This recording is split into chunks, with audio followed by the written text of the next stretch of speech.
et vous allez mini centre-ville. Je crois bien district il y a Lukunga. Vous allez mini dans district à Lukunga. Pourquoi district à Lukunga? Parce que dans le district à Lukunga, il y a des industries là-bas. Je ne sais pas si vous avez dans le district à Lukunga, il y a des industries là-bas.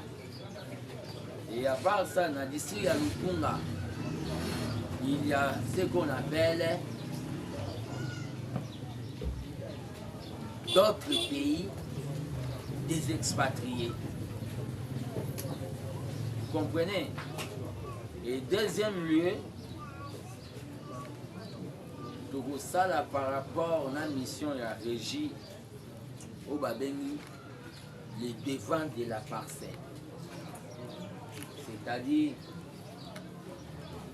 Nabarter, Yamineni, Banzelani.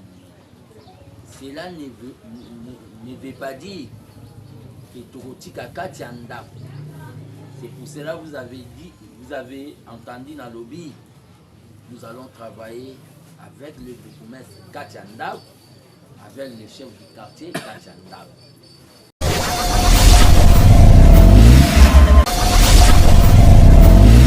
Abonnez-vous sur Okapi Communication.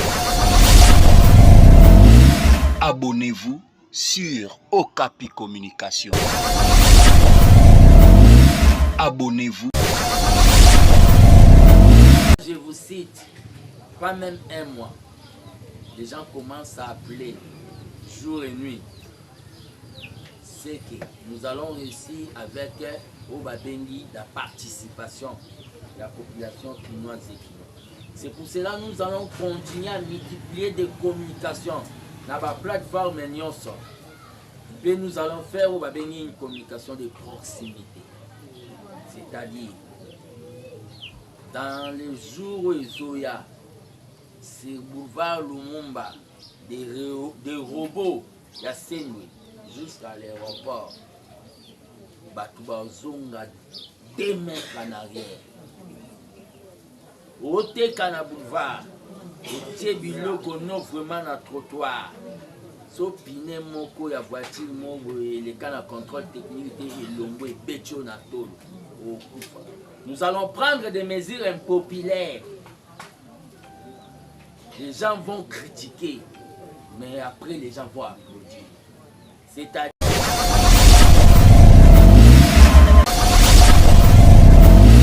abonnez-vous sur Okapi Communication. Abonnez-vous sur Okapi Communication.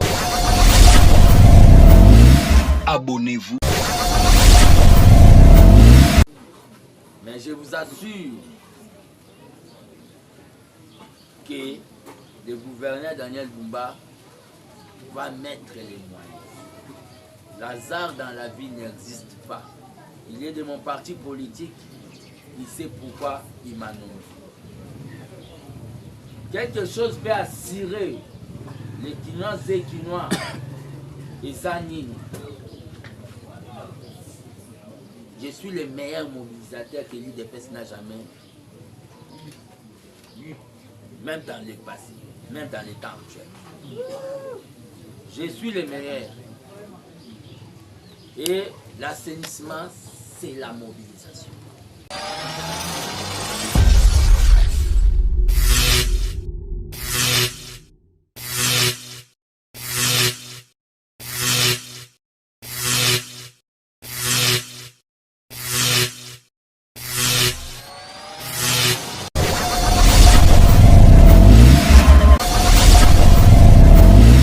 Abonnez-vous sur Okapi Communication.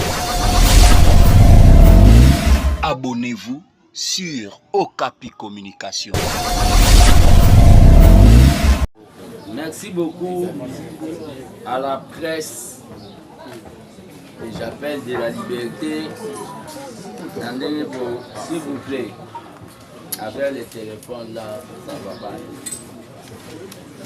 Merci beaucoup à la presse de la liberté. Aujourd'hui, je vais communiquer à ma qualité de DG. Dans ma qualité de DG de la Raskin, c'est-à-dire à ma qualité de DG de la Raskin en charge des questions techniques, c'est-à-dire la régie d'assainissement de Kinshasa. Je remercie d'abord parce que souvent j'ai fait mes communications dans la lingala facile pour comprendre. Et la Chine, ça a fait communication en français. Chinois. Nous devons valoriser la langue authentique.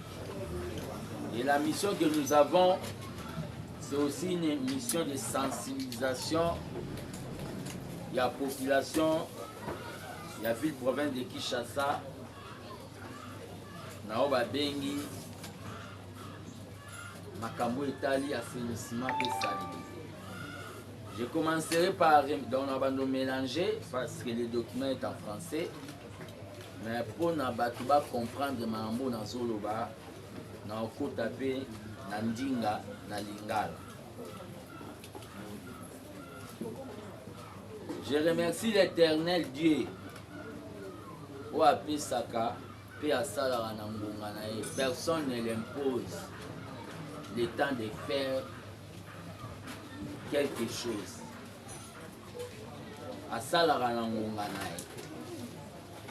Je remercie le président de la République, Félix Tshisekedi,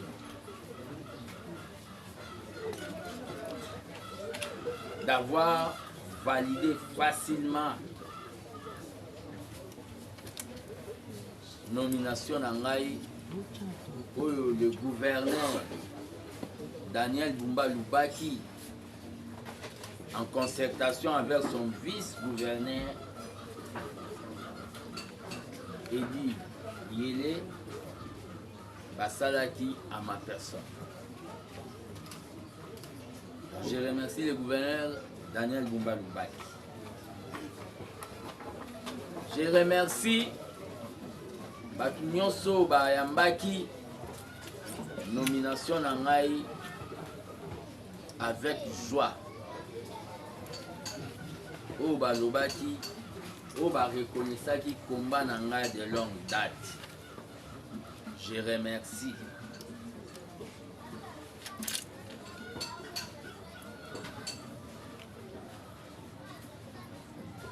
Nazo senga pe na batu oyo bamonai ke je n'avais pas de qualité ya kozala nommé soki baza na savoir-faire soki baza na ba connaissance naza disposé ya koyoka bango po tosala babengi mission bapesi biso. Ça ne servira à rien pour vendre à Kokokate. Ce que vous avez, c'est que vous avez une idée où il n'y a jamais eu des hommes complets. Donc je suis disposé pour yamba bande kwa nyonso, même na téléphone, même au baza musika, pour baper sanga makanisi, musakimo que sokola et longité. Donc je suis disposé, c'est ça le patriotisme. Raskin, aujourd'hui je parlerai beaucoup plus de l'assainissement, de la mission que mon chef Daniel Bumba m'a donnée. Raskin, c'est la régie d'assainissement de Kinshasa. Ils en ont 5 missions. Mission Libolso et à Raskin, ils ont la propriété publique. Peto, mission ya mibale ya Raskin eza lere tosali peto tozwi baimondisi badeshe eza oyo babengi évacuation. Troisième mission ya Raskin eza embellissement, c'est-à-dire lere tolongoli place wana tongengisi yango mwa bafleur mwa banini. Quatrième mission ya Raskin eza régulation, c'est-à-dire kocontrôler bato nyonso oyo basalaka misala ya bopeto ya assainissement. Et cinquième mission ya Raskin eza lutte antivectorielle. Omonaka na basera mobutu baepompa, c'est-à-dire lutte antivectorielle. Bapesi biso mosala ezali munene, mais rien n'est impossible à celui qui a le courage.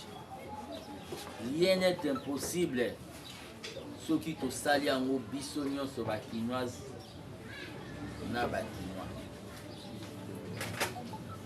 D'abord mosala eza monene, nazobanda par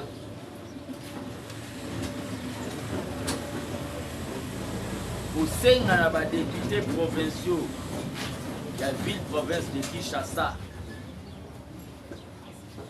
basoutenir Raskin, baapuye biso mpo bazaka na Kinshasa comme ville, bafaire participer oyo babengi population na batravaux ya assainissement, c'est-à-dire baza ils ont été élus, bafaire participer bapopulation babase na bango na batravaux ya assainissement. Et vous allez bien kitoko. Nazosenga na population kinoise bazongisa pas na slogan mais na pratique maloba oyo ezalaka seri ya un père moto na moto abongisa, bazongisa yango. Nazosenga na bajeune bazongisa système ya oyo babengi salo. Déjà dans le moment où tu as fonction, la population est déjà impliquée. C'est-à-dire, nous avons remercié tout au Benga Kingai pour signaler la poche. Il y a au Bengi, Baimondis, Bafoulou. Nous avons remercié Batuo babenga pour na côté ya école Loja. Nazo remercier bato babenga pour na kitoko place na limité. Nazo remercier bato babenga pour na venir Kigoma Mweka na Lingwala. Nazo remercier bato babenga pour na croisement Itaga Mushi Wileri quand le fungu la Lingwala.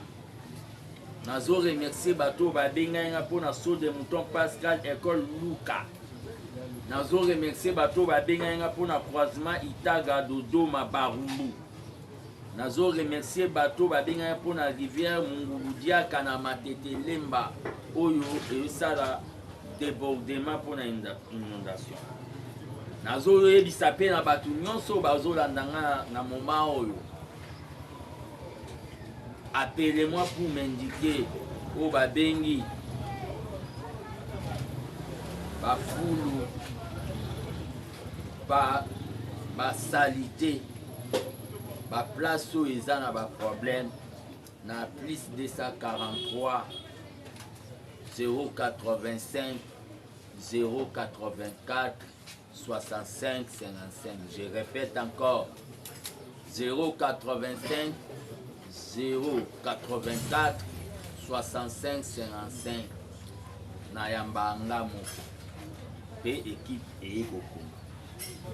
Nazo sensibiliser ba kinois et kinois na salubrité citoyenne, c'est-à-dire otika kobwaka oyo babengi badeshe neti plastique obwaka yango na bamilie public mpe olobi ke eza balabala l'État. Non, tozala un peu discipliné. Nazo sensibiliser bango la protection de l'environnement. Avec Daniel Bumba Lubaki, dans les jours, dans un avenir proche, beaucoup de monde a bengi impression. Il y a des poubelles en sachet. Il y a 3 couleurs. Il y a 3 couleurs. Il y a des foufou. Il y a des plastique. Il y a des métal. Ça permettra que na niveau ya bandaku déjà traitement ya ba déchets et ça la ma déjà tina oyo balobi ba station de transit. Ba station de transit eza bisika o banda ko kotika ba fou. Ezalaka plus de 61 au Union européenne ayaka nango nyonso ekufa. Mais ngai tant que DGA chargé en matière technique, je compte na confiance oyo le gouverneur Daniel Bumba Pessingaï qu'il mettra les moyens pour que je puisse réaliser mission au peuple azozela na ngai. Je vais proposer ma station de transit souterrain. Neti badal. Na mona kiango na Suisse. Na ba vidéo malgré na on a bima na kenda Europe. C'est-à-dire la station de transit souterrain. Pourquoi souterrain? Na kota la station de transit au Union européenne Salaka. Les alagas à ciel ouvert, ça pollue l'environnement. C'est pour cela quand il y a eu une problématique, il y a évacuation. Leur problème évacuation, ils allaient qu'ils se soutaient sur le bêta qui bateau à Pembe, il y a une station de transit.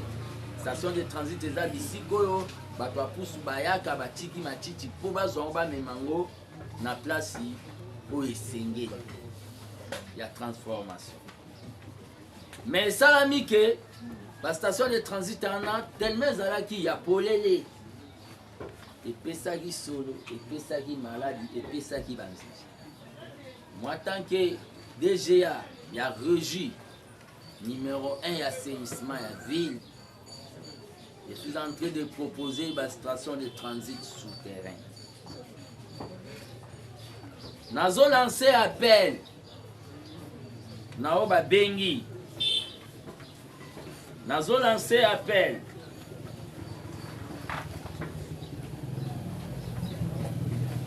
Nous avons partenaires nationaux et internationaux.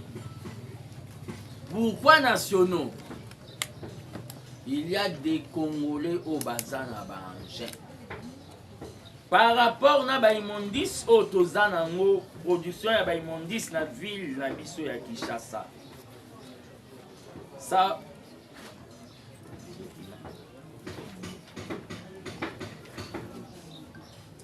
Kinshasa produit beaucoup d'immondices. Mais dans Bangé, au niveau de l'hôtel de ville, en attendant Oyo, le gouverneur Daniel Bumba a si à commander. Nous avons lancé appel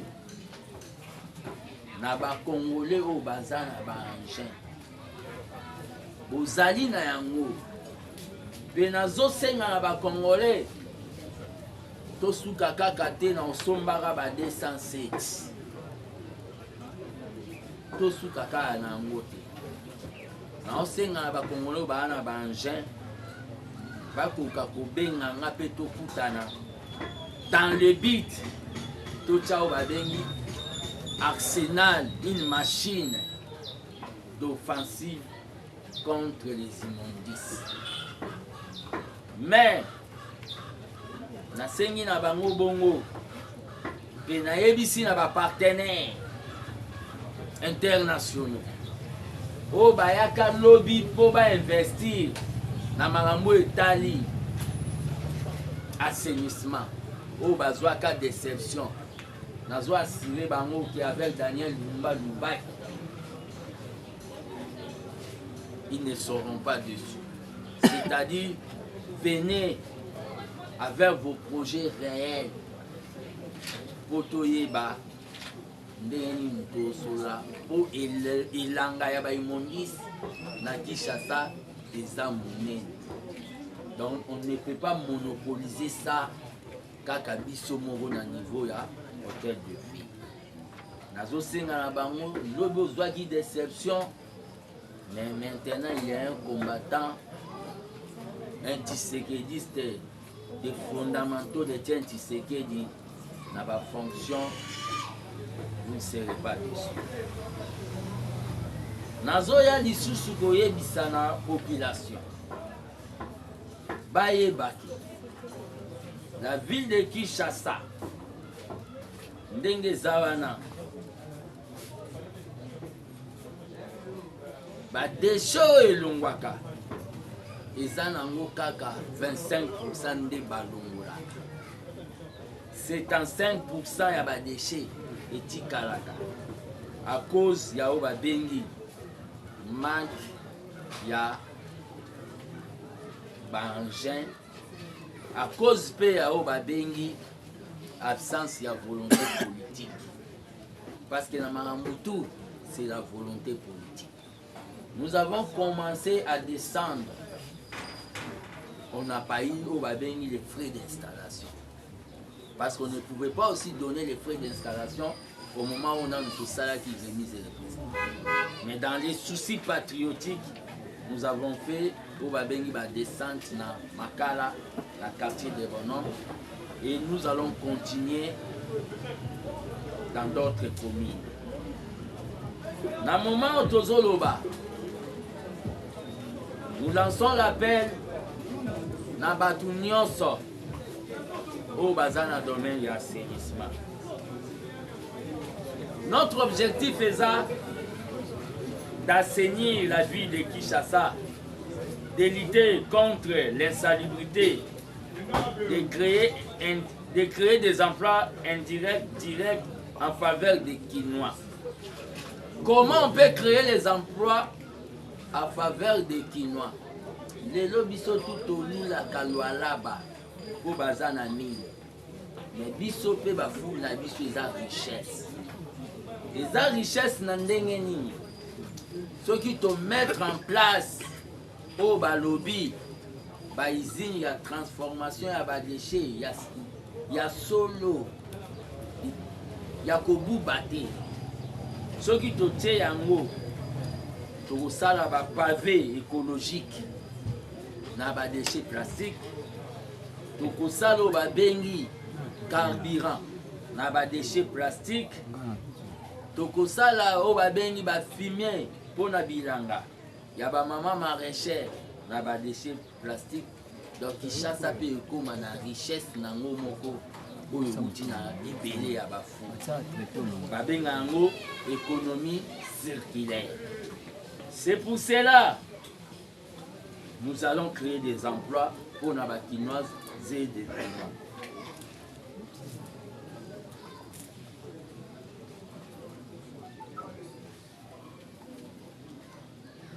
Dans un moment où Tozoloba,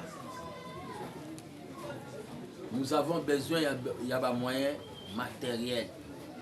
Nous avons aussi besoin de moyens humains. Besoin de moyens matériels. C'est pour cela que je vais demander à son Excellence, Monsieur le gouverneur de la ville. Je commence par à son Excellence, Monsieur le Président de la République, Félix Tshisekedi, et à son Excellence, Monsieur le gouverneur de la ville, Daniel Bumba, qu'il y ait ce qu'on appelle exonération. Yao Babeni Banjen ya salubrité. s'il y a une exonération, il y a un engin à salubrité. Faire du Congo, Allemagne, le Kozala réalisable. Pourquoi le président de la République avait dit on va faire du Congo, Allemagne, parce que l'Allemagne est le premier pays en matière d'assainissement.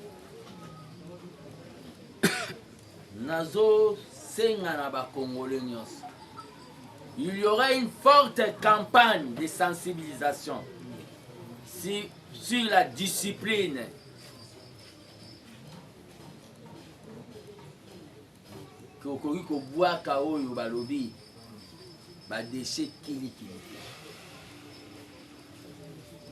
Après cette campagne de sensibilisation, nous allons peser de tout notre poids pour que boire qu'à déchet et comme infraction. Nous allons peser de tout notre poids pour que boire qu'à déchet et comme infraction. Namulanga mayo somba ki 500. Okoko mema ope nanda kuno ekomi 1 kilo. Ok, côté quand on a ma boutique à salubrité, auto planifié à long terme pour ça. Mais qu'au bois kango après sensibilisation, après ma théa, auto côté et qu'on ma pénalité. Nicolas Moulanga, oh ba bengi, j'ai dit ça. Nicolas Moulanga, oh ba bengi, il y a 500 francs. Au coup qu'on fout taper amende à 50 000. Et les gens vont applaudir. J'ai dit, je vous remercie.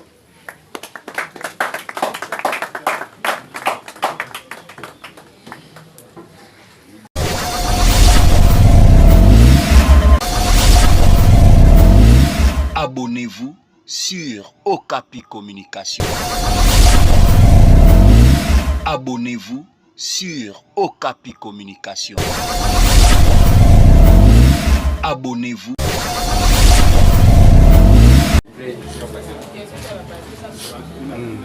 Question. Hein? Je voulais vous assurer qu'aujourd'hui, Raskin est une équipe Mogofort. Là, je cite mon DG Iglouawa et la DGA Eden Loum. Trio Anna, je vous assure, nous allons faire ce que vous attendez. C'est-à-dire, nous allons assainir. Notre méthodologie, c'est-à-dire l'assainissement parce que ce que ça mis pendant le jour, et vous avez élément il y a embouteillage. L'assainissement est dans ça manabutu na tongo ba kinoa zekinoa ba moni ville propre. Nazo assurer bino qu'avec l'équipe Oyo trio, il y a Hugues Louawa, fils Moukoko, na Eden Loum. Rien n'est impossible. Mais avec la participation, il y a des Kinoises et Kinoises.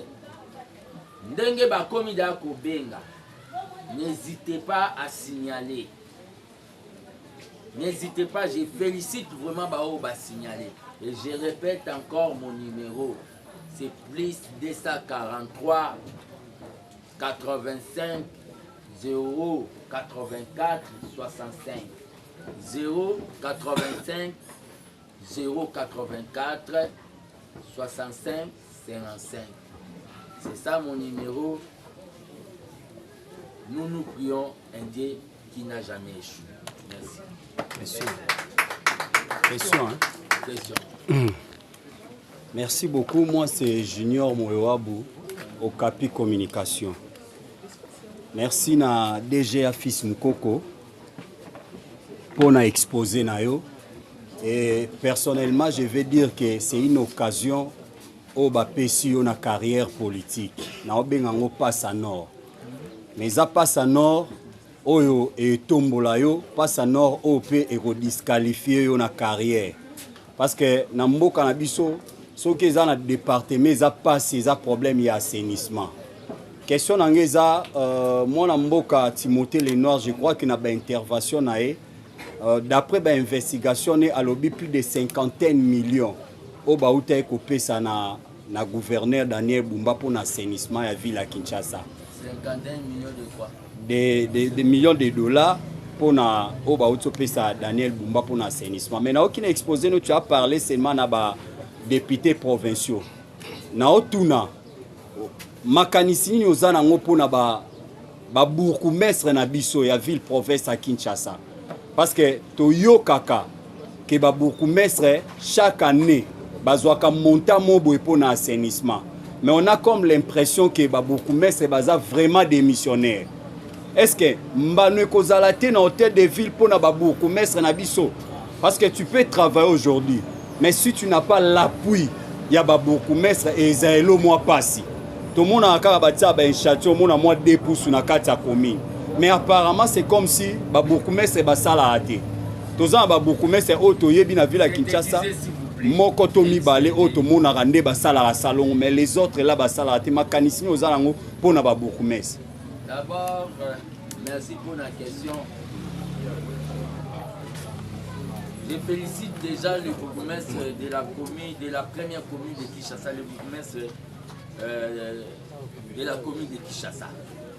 Bourgmestre de la commune de Kinshasa ou à Bengaenga pour me féliciter. Mais aux autres bourgmestres, nous allons faire un travail. Yako Luka Bango pour qu'on travaille ensemble. Mais tant que tu sais que dis, un homme d'État, je vais travailler beaucoup plus avec la base, c'est-à-dire les chefs du quartier. Donc, les bourgmestres seront là pour superviser Bobabengi politique, la nouvelle politique qui a Raskin en matière d'assainissement.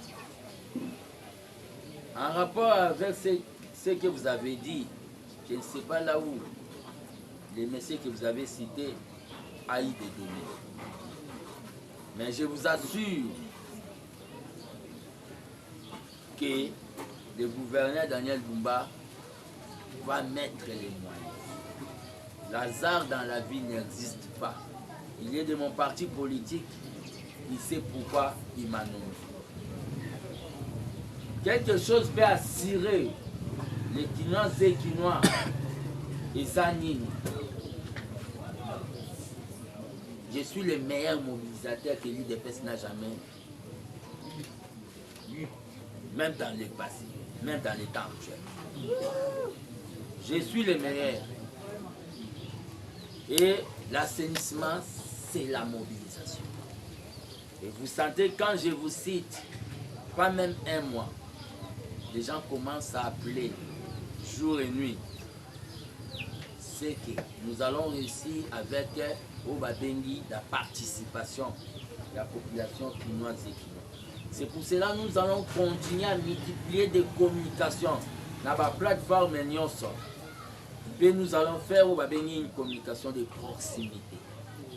C'est-à-dire, dans les jours où Isoya, c'est boulevard Lumumba, des robots, il y a Senwe, jusqu'à l'aéroport. Batouba Zonga, 2 mètres en arrière. Au Tekana boulevard, au Tébilo qu'on a vraiment un trottoir. Sauf piné moko ya voiture moko et les cas de contrôle technique et longo et bécho na tolo. Nous allons prendre des mesures impopulaires.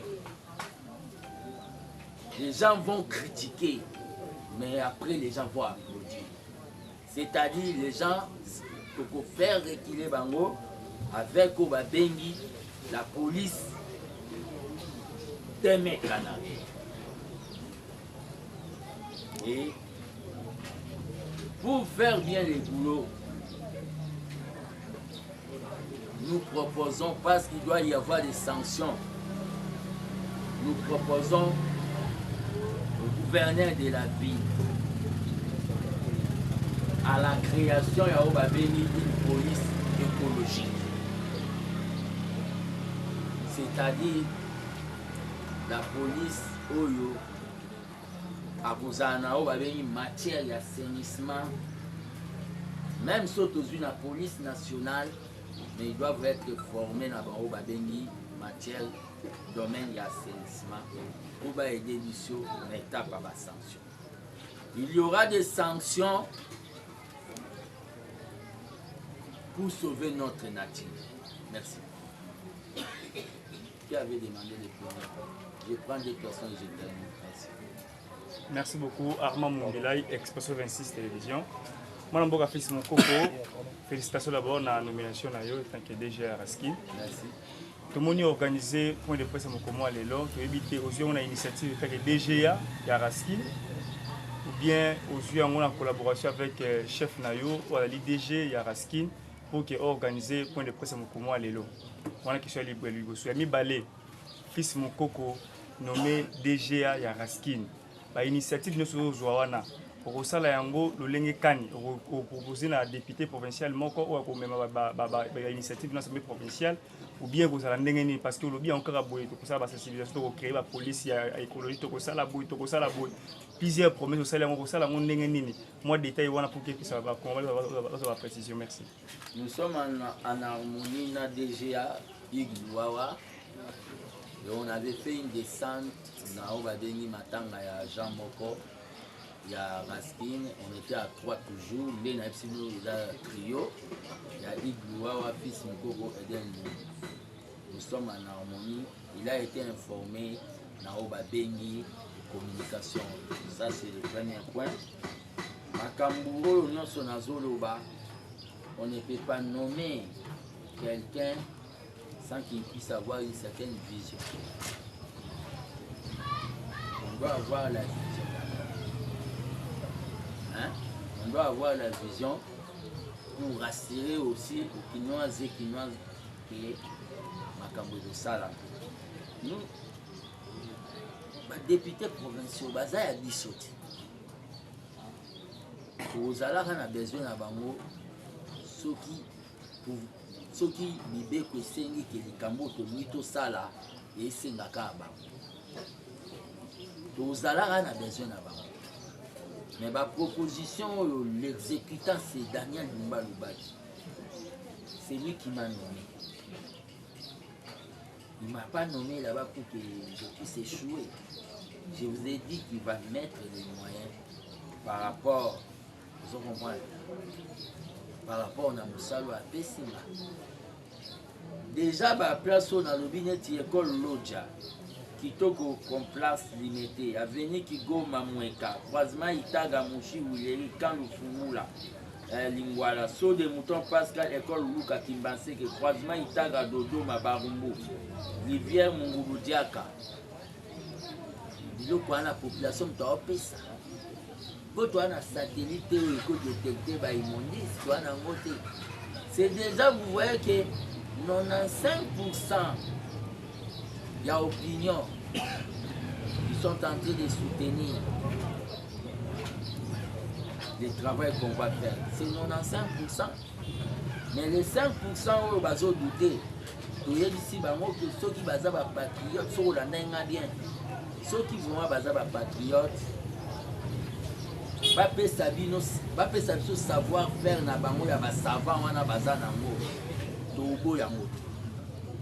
pour l'intérêt de la nation.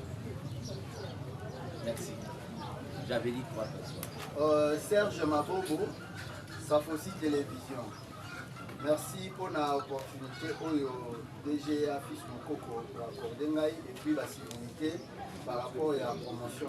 Merci. On était d'accord mais ça, on a vu que l'île de la enfin, quand même, élévation. Nazan a préoccupation étayée, mais pour l'instant, Nazo fait sa préoccupation Moko.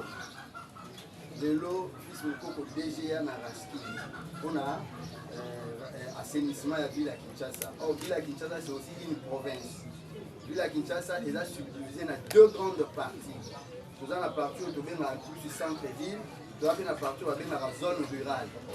Et puis la province yango ya Kinshasa aza mpe na 4 districts. Alors soki tolobi toobserve consommation ya baimmondice na bazone rurale na centre ville eza ndenge moko te. Alors par rapport ya programme ya DGA, secteur nini azo planifier pour attaquer, parce que je ne pense pas que pour attaquer les 4 districts il y a province ville à Kinshasa pour attaquer même Malamoko dans la zone rurale. La zone rurale est ba maluku ba côté za baza consommation za ndenge monté ya ba. Alors par rapport il y a programme il y a DGA cible près eux eza ko primer eza secteur minto millénaire district nini zone rurale centre ville donc union soit à la fois. Merci. On va déterminer où va venir zone pilote, mais et vous allez mini centre-ville.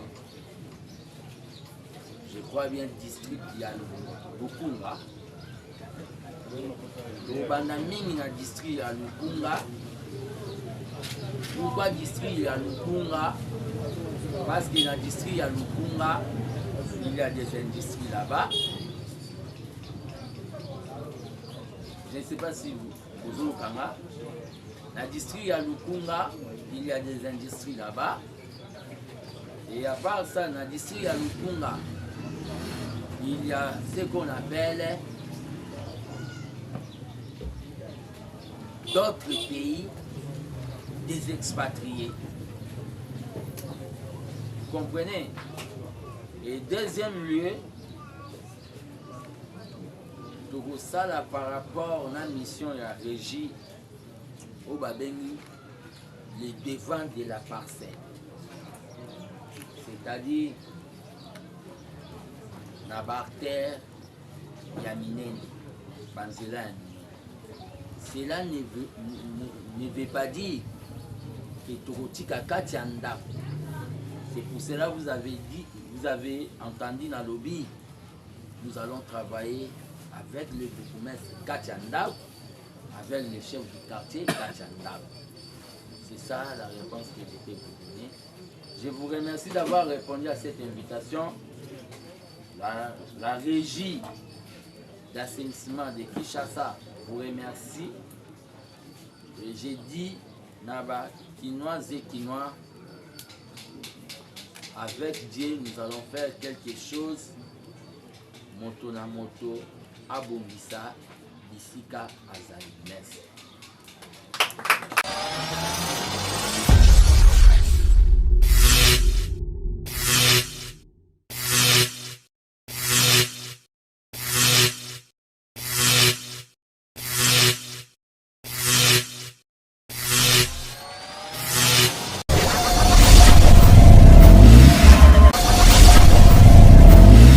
Abonnez-vous sur Okapi Communication.